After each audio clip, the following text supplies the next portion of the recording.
Have a seat, sir. The day a homeless boy saved a billionaire's life. The boy had been sitting on that frozen bench for 3 hours when he saw the old man collapse. It was 7:47 on a Saturday morning in Chicago, February. The kind of cold that doesn't just touch your skin, it reaches inside your chest and wraps itself around your lungs. The kind of cold that kills people who have nowhere else to go. Marcus Chen, 10 years old, 73 pounds, wearing his uncle's oversized Chicago Bulls jacket and shoes held together with duct tape, had been sitting at that bus stop since 4:47 a.m. His hands were wrapped in old socks because he didn't own gloves. His backpack with its broken zipper sat between his feet like a loyal dog. Inside that backpack was everything that mattered to him. A photo of his mother in her hospital scrubs, a library book 3 weeks overdue, and 8 crumpled dollar bills that were supposed to buy his lunch for the entire week. He wasn't waiting for a bus. He was waiting for the Harrison Street shelter to open at 8 a.m. because that's when they started serving breakfast, and Marcus hadn't eaten since yesterday morning. What happened in the next 37 minutes would change the course of both their lives. But before I tell you how a homeless 10-year-old boy ended up saving one of the richest men in America, I need you to do something for me. Leave a comment right now and tell me, have you ever given up something you desperately needed for a complete stranger? Have you ever made a sacrifice that seemed illogical, impractical, maybe even foolish, but you did it anyway because something inside you said it was right? Drop that comment, then hit subscribe, because the stories I tell here aren't the ones you'll see on the news. They're the quiet ones, the true ones, the ones that prove that sometimes the smallest acts of kindness create the biggest waves. Now, let me tell you about the moment everything changed. The old man appeared at the edge of Marcus's vision like a ghost materializing out of the gray Chicago dawn. He was tall, or he had been once, before age had begun to fold him over. He wore an expensive wool coat, the kind Marcus had seen on businessmen downtown, but it was old, threadbare at the cuffs, missing a button near the collar. He carried a leather briefcase that looked like it had survived 40 years of use. His hands, even from a distance, were shaking. Marcus watched as the man took 3 steps toward the bus shelter, stumbled, caught himself, took 2 more steps, and then his knees buckled. The briefcase hit the pavement first. Then the man followed, going down hard on the icy concrete, his breath coming out in sharp, painful gasps that sounded like breaking glass. Marcus was on his feet before he'd made a conscious decision to move. "Sir? Sir, are you okay?" The old man's eyes opened. They were dark brown, nearly black, and in them Marcus saw something he recognized because he'd seen it in the mirror often enough: exhaustion. Not the kind that comes from staying up too late, the kind that comes from carrying something too heavy for too long.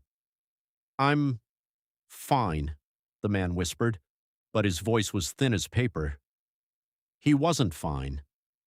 Marcus knew what not fine looked like. He'd seen it on his mother's face when she worked 70 hours a week and still couldn't pay the heating bill. He'd seen it on his sister's face when she went to bed hungry. He'd seen it in his own reflection. The old man tried to push himself up, failed, tried again. His arms were shaking so badly he couldn't support his own weight. "Here," Marcus said, crouching down, slipping his small shoulder under the man's arm. "Lean on me, sir. There's a bench right here. It's warm. Well, warmer." Together, a 10-year-old boy and a 78-year-old man, they made it the 8 feet to the bus shelter bench. And then Marcus did something that would echo across the next 24 years of his life. He stepped back. He gave up his seat, the bench he'd been sitting on for 3 hours, the only heated bench within 6 blocks. The strategic position he'd claimed at 4:47 a.m. to ensure he'd be first in line when the shelter doors opened. The one warm spot he'd found in a city that had been cold to him for as long as he could remember. He gave it up. "Sir," Marcus said quietly, "you can have my spot. You don't look so good." The old man stared at him, his mouth opened, then closed. His eyes moved from Marcus's face to his duct-tape shoes, to his sock-wrapped hands, to the backpack with the broken zipper. "Son," the old man said slowly, How long have you been sitting here? Marcus shifted his weight from one foot to the other. His toes were numb. He couldn't feel his left foot at all anymore. Not too long, he lied. It was the kindest lie he knew how to tell. The old man's name was William Chen, though Marcus wouldn't learn that for another 10 minutes. What Marcus learned first was that William Chen had kind eyes, that his hands eventually stopped shaking once he'd been sitting for a few minutes, and that he had a way of asking questions that made you want to tell the truth even when the truth was hard. What's your name, son? Marcus, sir. Marcus Chen.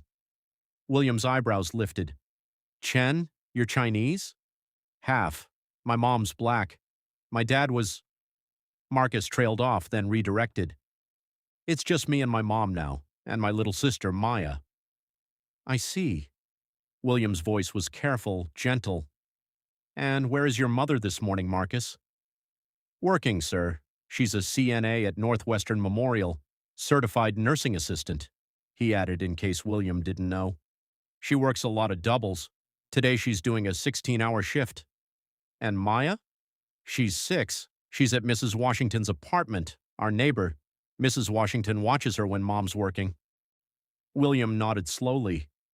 He was studying Marcus with an intensity that should have made the boy uncomfortable, but somehow didn't. It wasn't the studying of someone looking for something to take. It was the studying of someone looking for something to understand. Marcus, can I ask you something? And you can tell me it's none of my business. Yes, sir. Why are you sitting at a bus stop at 7:50 on a Saturday morning? The truth sat in Marcus's throat like a stone. He could feel it there, heavy and sharp-edged. He'd gotten good at swallowing that stone, at keeping it down where people couldn't see it. Because the truth made adults uncomfortable. The truth made them make phone calls. The truth made things complicated. But something about the way William was looking at him, not with pity but with recognition, made Marcus think that maybe, just this once, the truth wouldn't be a weapon used against him. The shelter opens at 8, Marcus said quietly. They do breakfast, free breakfast, on Saturdays and Sundays. He waited for William's face to change, for the pity to arrive, for the inevitable, oh, you poor thing, that made him feel small and broken. It didn't come. Instead, William just nodded. What do they serve? The question was so unexpected that Marcus almost laughed. Eggs, usually. Toast. Sometimes there's sausage and orange juice, the kind from concentrate, but it's good. That sounds good, William said. Then after a pause, Marcus, I notice you're standing in the snow. I'm sitting on the warm bench. This doesn't seem equitable. You need it more than me, sir. You didn't look too good when you sat down. I didn't look too good, William repeated. His voice had gone quiet. No, I suppose I didn't. I don't suppose I have for a while now. He reached down for the briefcase that had fallen beside the bench. His hands were steadier now, but Marcus could see the effort it took to lift it. William set it on his lap and just looked at it for a long moment. Marcus, how old are you?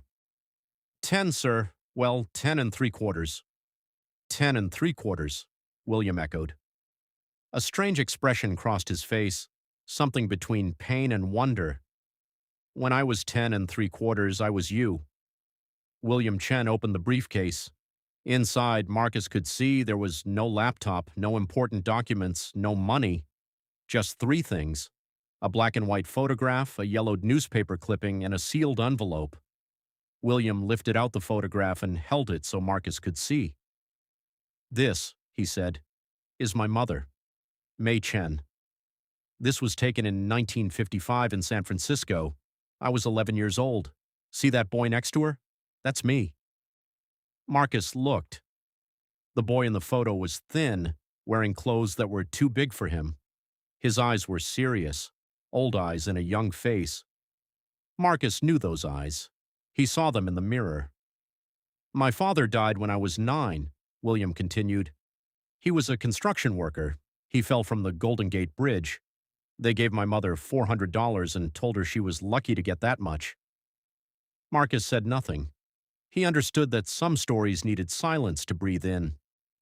My mother was a seamstress. She worked in a factory in Chinatown. 12 hours a day, 6 days a week. On Sundays, she took in private work. She sewed wedding dresses, christening gowns, fancy things for people who lived in fancy houses. William's fingers traced the edge of the photograph. My job was to deliver the finished dresses before school. I'd wake up at 4 in the morning, load them into a cart, and push that cart up and down the hills of San Francisco. Telegraph Hill, Russian Hill, Nob Hill. Those hills nearly killed me every winter. One morning in January, I remember it was January 17th, because it was my mother's birthday, I collapsed. Just like you saw me collapse today. I was pushing the cart up Powell Street and my legs just stopped working. I went down right there on the sidewalk. Marcus's hands had stopped hurting from the cold. He was leaning forward now. A man found me, William said. His name was Solomon Goldberg. He owned a tailor shop on that street. He saw a Chinese boy lying on the frozen sidewalk at 5 a.m., and he didn't walk past. He didn't call the authorities. He didn't make it someone else's problem. William's voice had dropped to almost a whisper. He picked me up. He carried me into his shop. He made me sit by his stove. He made me drink soup. And then, when I tried to leave, when I told him I had to deliver the dresses or my mother wouldn't get paid, do you know what he did? What? Marcus asked. He delivered them for me. Solomon Goldberg, a 67-year-old Jewish tailor, spent his entire morning delivering Chinese wedding dresses so that my mother would get her money and I could rest. William looked up at Marcus and there were tears in his eyes. He didn't do it once, Marcus. He did it every Saturday for the next 8 years. He paid me to sweep his shop. He taught me to read English. He paid for my first semester at community college. He saved my life. Marcus felt something hot behind his own eyes. And I never thanked him properly, William continued. I was too busy becoming successful, too busy building my company, too busy making money. By the time I came back to thank him, he was dead, 3 months dead, and he'd left me this. William held up the sealed envelope. His hands were shaking again. I've never opened it, he whispered. It arrived 40 years ago, the day after his funeral, and I was so ashamed that I never thanked him, so ashamed that I'd let him die without knowing what he meant to me, that I couldn't bear to read his final words, so I've carried it with me ever since, an unopened letter from the only person who ever truly saved me. The shelter's doors would open in 4 minutes. Marcus knew this because he'd been counting. His stomach had been counting too, sending up urgent signals that breakfast was close, that warmth was close, that relief was close. But he didn't move. Mr. Chen, Marcus said carefully, why were you out here? I mean, you got nice clothes, even if they're old. You got that briefcase. You don't seem like somebody who needs the shelter breakfast. William looked at him for a long moment, and then something in his face cracked open. I came here to die, Marcus. The words hung in the frozen air between them. My wife passed away 14 months ago, cancer. I was with her for 53 years. We built a life together. We built a company together. And when she died, I realized that the company was all I had left. So I sold it. Sold it for more money than I could spend in 10 lifetimes. And then I realized that I had nothing, no wife, no purpose. My children don't speak to me. We fought about the company, about money, about things that don't matter and never did. His voice was shaking now. I've spent the last 3 days walking the city. I haven't eaten, I haven't slept. I was walking to the lake. I was going to walk into the water and just keep walking. And then I saw you. Marcus's throat was tight. I saw a boy sitting on a bench in the freezing cold, waiting for a shelter to open. A boy with $8 in his pocket and duct tape on his shoes. And when I collapsed, that boy didn't walk past me. That boy helped me. That boy gave up his warm seat so an old fool could sit down. William was crying now, tears running down his weathered face. You gave me your seat, Marcus. You had nothing, and you gave me the only thing you had. And I realized something. I realized that I've spent 40 years becoming Solomon, and I never actually did what Solomon did. I never found my boy to save. I was so busy being successful that I forgot to be useful. He reached out and took Marcus's hand. His grip was surprisingly strong. You saved my life today, Marcus. Not because you stopped me from walking into the lake, because you reminded me why I should walk away from it. Mr. Chen, Marcus said quietly, the shelter's about to open. I know. I should probably… Marcus, let me buy you breakfast. Marcus pulled his hand back gently. Sir, I appreciate it, but I don't take money from… Not money, breakfast. There's a diner 2 blocks from here, Stella's Kitchen. I used to eat there 40 years ago when I was in college. I want to sit down with you and have a proper meal, and I promise you, on my wife's memory, that I won't try to give you money or fix your life or do anything except say thank you for saving mine. Marcus studied his face, looked for the catch, the trap, the thing adults always had hidden behind their nice words. He didn't find it. Can I bring food back for my sister? Marcus asked. William's face broke into the first smile Marcus had seen from him.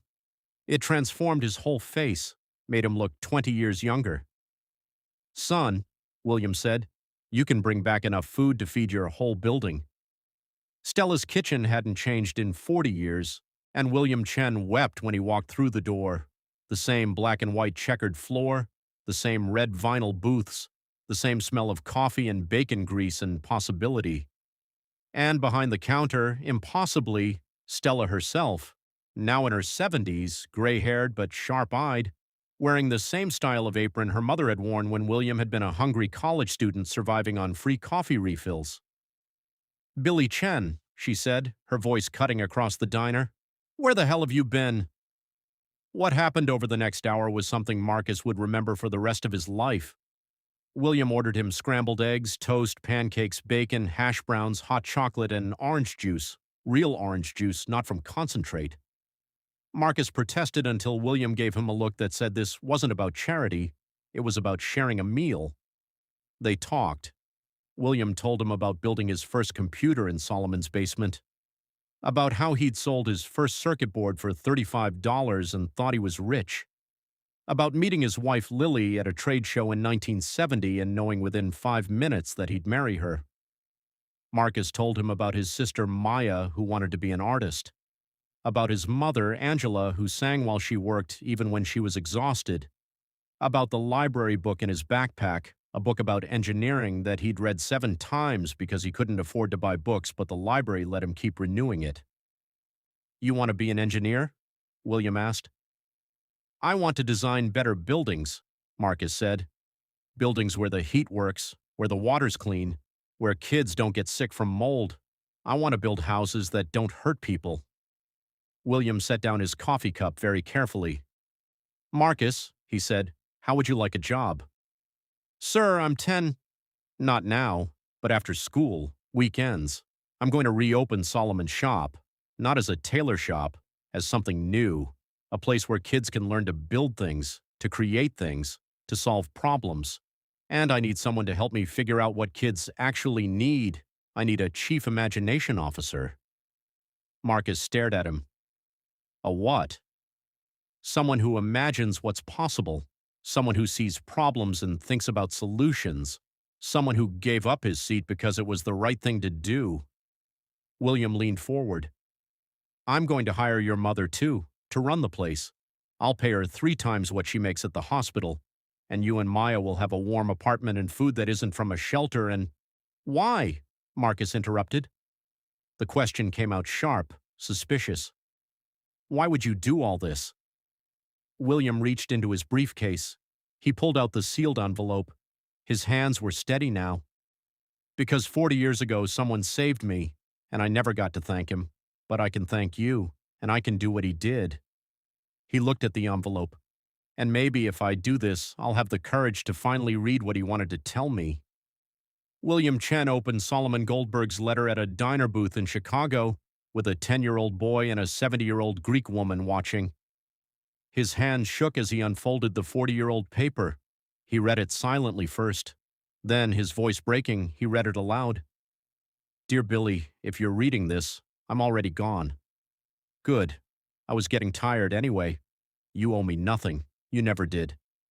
I helped you because a Chinese boy reminded me of a Jewish boy who once needed help too. My father and I came to America with nothing. A baker in our neighborhood gave us bread every day for 2 years. Didn't ask for anything, just gave. He told my father, "You don't pay me back. You pay it forward. You find another boy, you give him bread." So I found you, Billy, and now you're rich and successful, and I'm proud of you. But here's the thing, and I need you to hear this. Money is easy, kindness is hard. Don't thank me. Thank me by doing what I did. What the baker did, what someone probably did for him. Find a kid, any kid, the one nobody sees, the one sitting in the cold waiting for doors to open. Give him a chance. That's all, just a chance. That's the only payment I ever wanted. Solomon. The diner was silent except for the sound of William Chen crying. Marcus reached across the table and took his hand. "Mr. Chen?" Marcus said quietly. "I think he'd be real proud of you right now. I could tell you that this is where the story ends, but that would be a lie, because the real story, the one that matters, is what happened next." 6 months later, Solomon's workshop opened in a renovated building on Chicago's South Side. Marcus's mother, Angela, became its director. 120 kids enrolled in the first program. They learned coding, engineering, design, and problem solving. But more than that, they learned that someone believed in them. William Chen was there 5 days a week, teaching, mentoring, finally doing what Solomon had done for him. 2 years later, Marcus won the city science fair with a project that designed low-cost heating systems for bus shelters. William sat in the audience, crying again, proud again, alive again. 5 years later, Marcus was accepted to MIT with a full scholarship that William had quietly arranged through a foundation that bore Solomon's name. 10 years later, Marcus returned to Chicago every summer to work at the workshop. William, now 88 and slowing down, still came to teach. They had helped over 300 kids by then. 12 other cities had opened their own Solomon's workshops. 14 years after that frozen morning at the bus stop, William Chen died peacefully in his sleep. He was 94 years old. His children, reconciled at last, were there. Angela was there. And Marcus, now 24, graduated from MIT, working as an engineer, was holding his hand. William's last words were, "Thank you for the seat, son." Today, Marcus Chen is 34 years old. He's a mechanical engineer specializing in affordable housing design. He's married, he has 2 kids, and every Saturday morning, without fail, he goes back to that bus stop where it all began. There's a bench there now with a plaque that reads, "In memory of William Chen and Solomon Goldberg, who taught us that kindness is never wasted." Marcus sits on that bench, he brings coffee, and he looks for kids who need help. Over the past 14 years, he's found 23 of them. 23 Marcuses, kids sitting in the cold, kids waiting for doors to open, kids who needed someone to see them. He takes them to Stella's kitchen, still open, now run by Stella's granddaughter. He buys them breakfast. He doesn't offer money or pity, just a warm meal and a conversation and a chance. The Solomon Foundation, which William left to Marcus, has helped 847 children across 12 cities, all because a 10-year-old boy gave up his seat. Here's what I need you to understand. This story is true. The names have been changed. Some details have been altered to protect privacy. But the core of it, the boy, the bench, the breakfast, the letter, the legacy, it's all real. And here's why it matters. Because somewhere right now, there's a kid sitting in the cold, waiting for doors to open, holding everything they own in a backpack with a broken zipper, and they're invisible. The world has taught itself to walk past them the way you walk past a broken thing you don't know how to fix. But you're not the world, you're one person. And one person who decides to see, to stop, to offer a seat or a meal or a moment of genuine attention, that one person can change everything. Solomon changed William, William changed Marcus. Marcus has changed 847 kids. Those kids will change thousands more. All because someone decided that kindness wasn't optional. So here's my question for you. Who's your Marcus? Who's sitting in your cold waiting for your door to open? Leave a comment. Tell me about a time someone showed you unexpected kindness, or tell me about a time you showed it to someone else. Let's build a record of these moments. Let's prove that the Solomons and Williams and Marcuses aren't rare. They're everywhere if we choose to see them. And hit that subscribe button because next week I'm telling you about the homeless man who found a wallet with $10,000 inside and what he did next that made an entire city stop. And remember what honor looks like. Remember, kindness compounds. Your small act might be someone's salvation. Thank you for listening. Thank you for being here.